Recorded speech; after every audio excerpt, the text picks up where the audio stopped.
Welcome back to the Deep Dive. Today, we're looking at some really intense source material. It's a dark text, quite chaotic actually. It details a complete psychological breakdown leading to, well, extreme violence. So this deep dive is about getting to the heart of this story, syphilitic madness and the Chainsaw King. Our mission really is to pull out the core narrative, the themes, and the really striking imagery in this pretty dark account. And it throws you right in, doesn't it? Into the protagonist's mind as it's just falling apart. The text uses sound in this incredible way right from the beginning to signal something's deeply wrong. Before he even says anything, you, the listener, you're hit with this bizarre mix of sounds, like distant clown laughter, sewer water dripping. Yeah, and silk rustling of all things. It's this weird specific combination. Exactly. And then it escalates. You hear this low, guttural groan. Which the text explicitly links to his syphilitic pain. It's like his internal decay is being broadcast. And it ramps up so fast from there. That groan turns into this distorted guitar noise, like total loss of control. And then, bam, the chainsaw rep. B-R-R-R. Yeah. It's like the soundscape itself tells you the disease isn't just internal anymore. It's become, I don't know, weaponized. Precisely. Mechanized. Ready to go. Which sets up that incredible opening line perfectly. Right. He just belts it out. My dick's fallen off and these clowns won't quit. Just like that. You get his whole world. Physical rot, psychological torment, these mocking clowns. So once you grasp that initial horror, you have to dig into the catalyst, right? The advanced syphilis. That decay is the foundation for everything that happens. Oh, absolutely. It drives the entire narrative. And the source material, it doesn't shy away from the imagery of rot, especially in those early verses. He talks about his knobs rotting black. And describes himself as a puss volcano dripping sores on the floor. It's incredibly graphic. It really is. But the key thing here, I think, is how the text connects that physical decay directly to power, or a twisted sense of it. The rot isn't just suffering, it becomes his identity. He says, syphilis eating my soul, his mind's a fucking tomb. So the physical breakdown, the mental breakdown are basically one and the same for him. Exactly. They mirror each other perfectly, which leads him to that moment of really perverse self-realization later on in the breakdown section. Syphilis made me God. Yeah, that line hits hard. It does. He calls it his syphilitic craze. It's like he's redefining divinity through his disease. He's no longer the victim, the patient. He's become this supreme being in his own mind. Which conveniently justifies the insane violence that comes later. Like it's some kind of holy war fought with a chainsaw. Well, yeah. Is it a genuine transformation, though? Or just, the ultimate rationalization for violence? He needs targets for this newfound divinity. Which brings us to the clowns. The clowns, yeah. They're the perfect embodiment of his terror, aren't they? They're always lurking, grinning in the gloom. And associated with shit-stained silk. That detail is just, filth and corruption personified. Right. And the balloons. They supposedly take control and float like the dead. It suggests his torment is inescapable, but also kind of mesmerizing.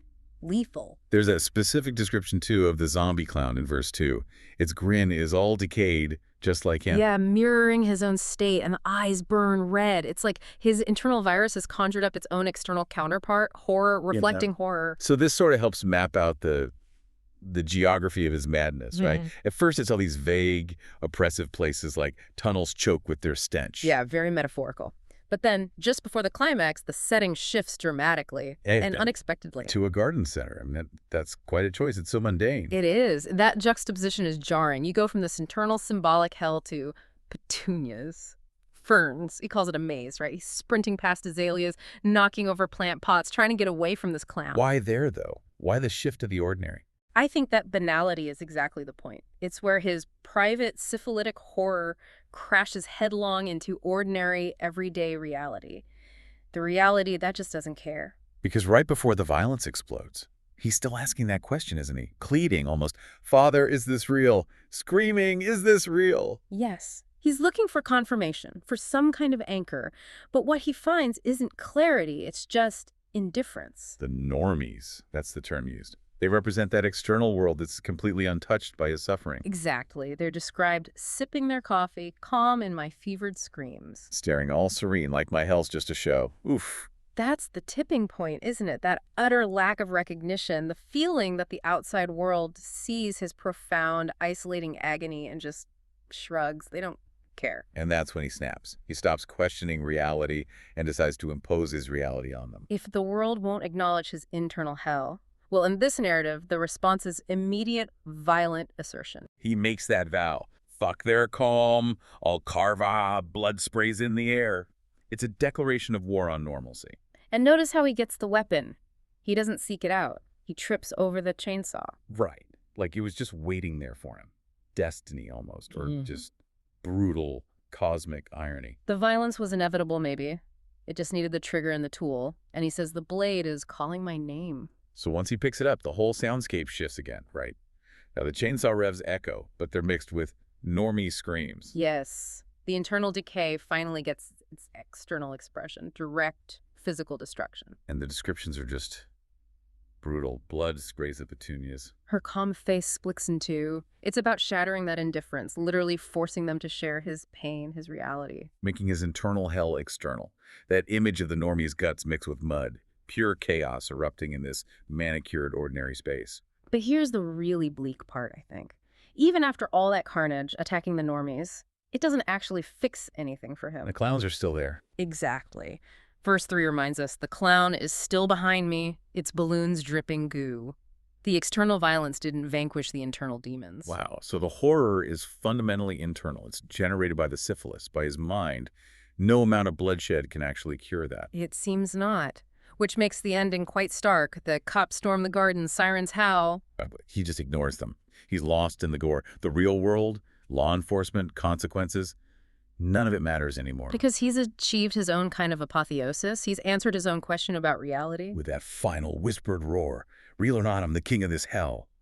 He finds his identity, his validation through destruction, supremacy over his environment. So if you trace the whole arc, it starts with this intense, isolating physical pain, the syphilis. That pain morphs into a psychological breakdown, a syphilitic craze. Which then explodes outward into extreme violence when confronted by the indifference of the normal world. And the chainsaw becomes this tool of divine diseased reckoning, forcing the world to finally see his suffering.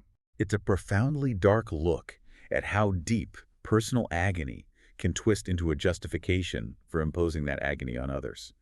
So for you, the listener, reflecting on this incredibly grim narrative, maybe consider this question, drawn from its core conflict. When someone is truly trapped in their own private, isolating hell, what does it take for them to try and violently force the outside world to finally acknowledge that pain? When does one person's internal nightmare get unleashed on everyone else? Definitely something to think about. Until our next deep dive. We'll see you next time.